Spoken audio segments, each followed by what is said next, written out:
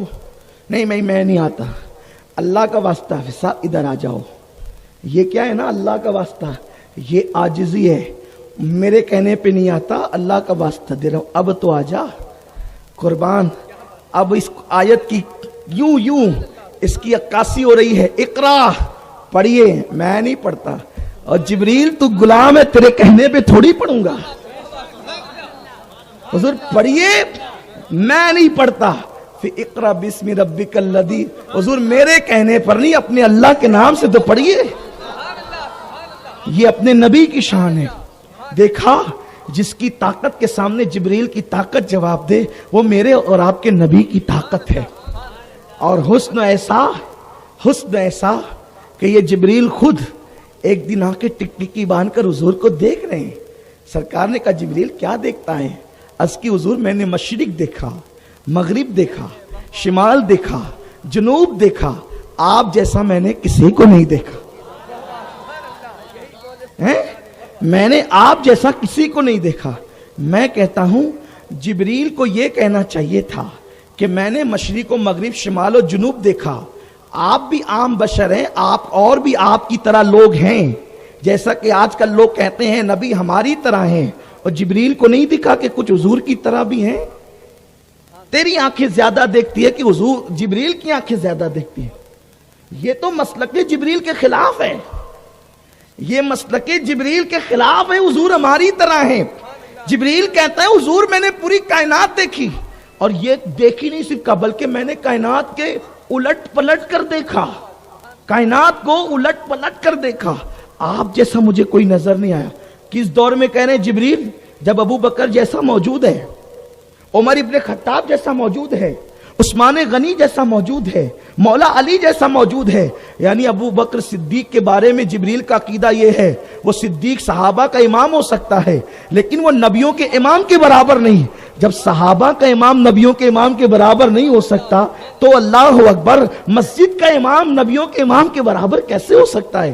ہم اپنی لوگوں کو، ہماری قوم کو یہی سمجھا رہے ہیں حضور کو جانو. حضور ہیں کیا چیز؟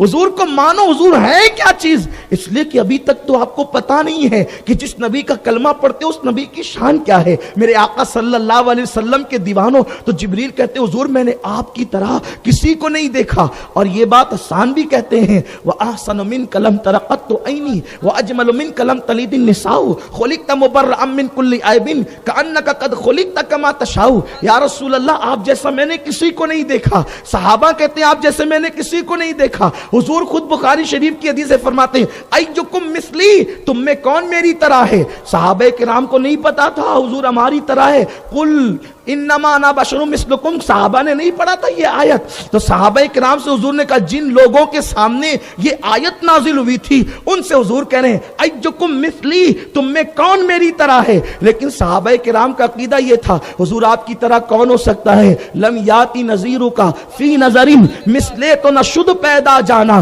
جگراج کو تاج تورے سر سوہے ہے تجھ کو شہے دو سرا جانا. وہ کمال حسن حضور ہے کہ گمان نقص جہاں نہیں. یہی پھول خار سے دور ہے، یہی شمع ہے کہ دعا نہیں. کروں تیرے نام پہ جہاں فدا، نہ بس ایک جہاں دو جہاں فدا، دو جہاں سے بھی نہیں جی بھرا. کروں کیا کروڑوں جہاں نہیں. میرے آقا کی شان کیا ہے؟ بس ایک حدیث پاک پڑھ کر اپنی گفتگو کو اصل عنوان کی طرف لاؤں. جس رسول کی محبت کی بات کر رہے ہیں، جب تک رسول پاک کا تعارف ہی آپ کو معلوم نہیں ہوگا اس رسول کی محبت آپ کے دل میں کیسے پیدا ہوگی؟